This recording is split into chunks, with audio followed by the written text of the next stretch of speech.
Futureproof is sponsored by Carrot Events, showcasing your company values with high-impact, bespoke events.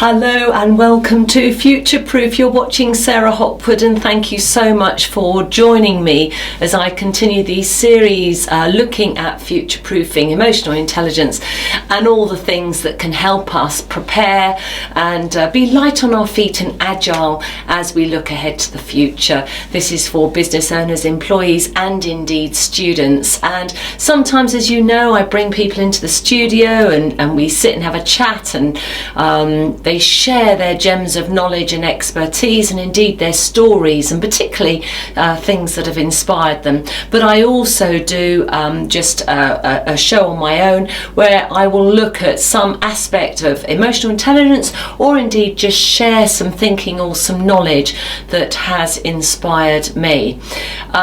In another program, I've looked at books, and there was one book that I talked about which was called Better Than Before, which was about habits. And in the program today, I really want to look at habits, how we can break old habits, how we can create new habits. And also I do want to talk about Stephen Covey, who is very, very well known for a book that he wrote called 7 Habits of Highly Effective People. And I can tell you, Paul and I also many years ago bought his book, 7 Habits of Highly Effective Teenagers. So 7 Habits of Highly Effective People, or 7 Habits of Highly Effective Teenagers. And the teenagers one really works well. So if you've got teenagers, do find it. It's only a very, very small book, but it's reverse psychology. You know, it's a bit like saying, whatever you do, under no circumstances be nice to other people, because you won't get what you want. You know, where of course we do know that you know, if we're pleasant and we ask for things in a pleasant way, then we're actually more likely to get what we want. But I just want to sort of start off anyway to talk about habits. So habits don't take too long to create. They take a lot longer to break. But habits is something that we just do repeatedly. It's a repetitive thing. And habits can happen, or we create them in how we think, as well as things that we do or things that we don't do. So it's anything that comes under the banner of something that we regularly do. And the other thing that also comes to mind is not just the importance of creating and building new habits, stopping old habits that aren't serving us, that aren't serving perhaps other people in the world around us.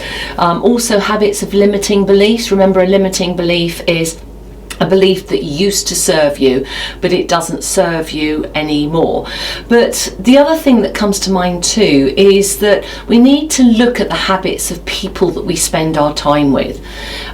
We are, you know, an average, if you like, of the top 5 people that we spend our time with. That's why when you're living with somebody, and or if you spend an awful lot of time with one person, then over a period of time, if you actually stay in that space, it's amazing how you synergize and you actually come a bit like each other.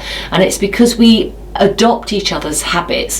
So many of your bad habits could actually be linked to some of the communities where you spend your time, or where the top 5 people that you spend your time with.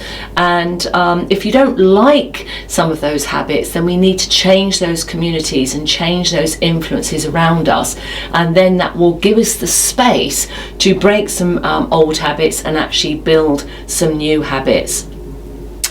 I want to talk about Stephen Covey because I find him completely inspirational.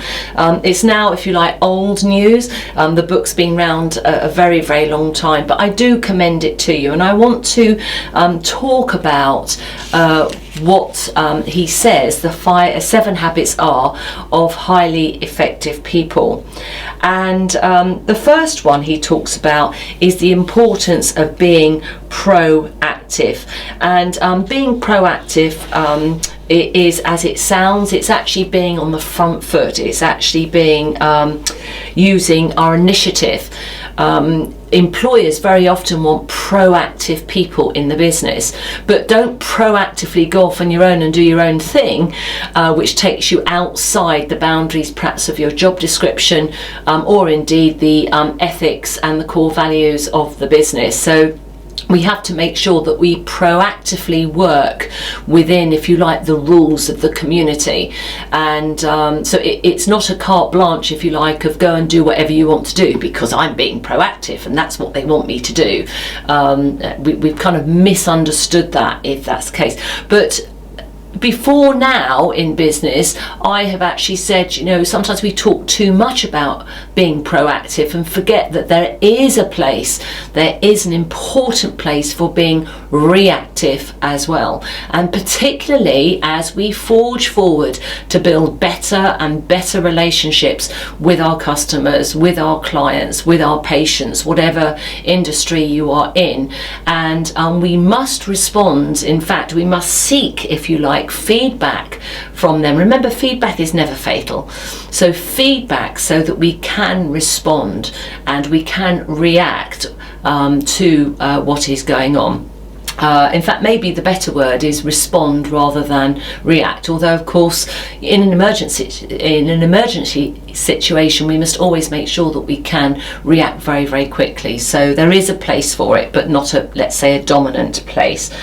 The 7 habits, it's talking about our knowledge, so what to do, our skills, how to do it.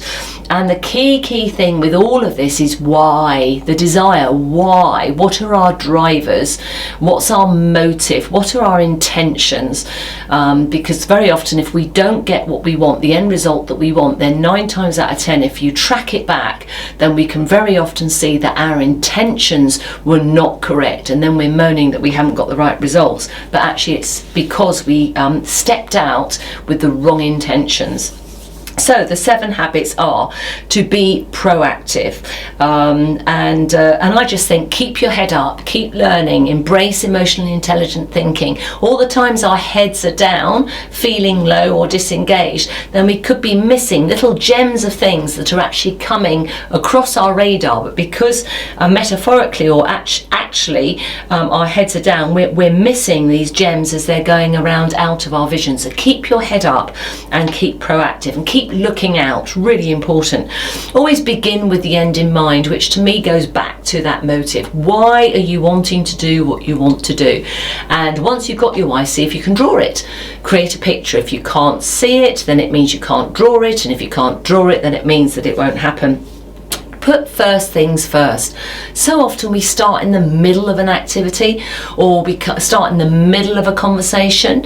You know, think of what you want to do, begin with the end of mind, and then start at the beginning, and it's one step at a time. Think win-win. This is so important. So often people think, well, I'm sorry, but for me to win, it means you've got to lose. And unfortunately, the end result at the end of the day is that we all lose.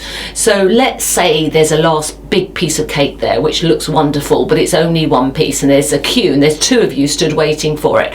And you go, yeah, but I want it. So in order for me to get what I want, I'm really sorry, but it means there's no cake left for you.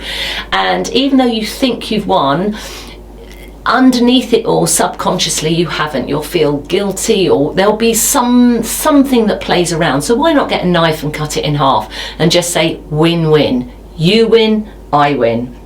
Seek first to understand and then to be understood. I think of the BNI group, and they have this slogan, give as you gain, and I think it's terrible because it's like I can't give until I've gained.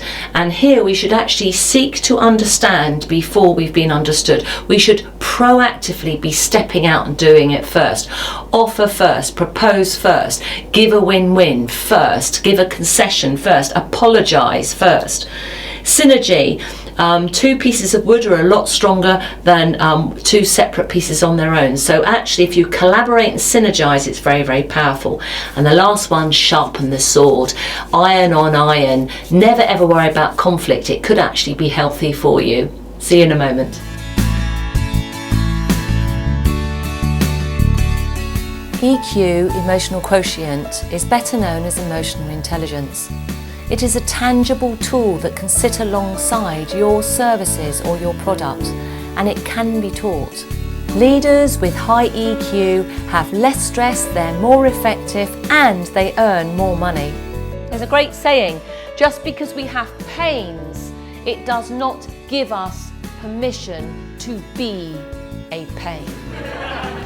I believe that teaching emotional intelligence has a direct impact on your sense of success and your net profits.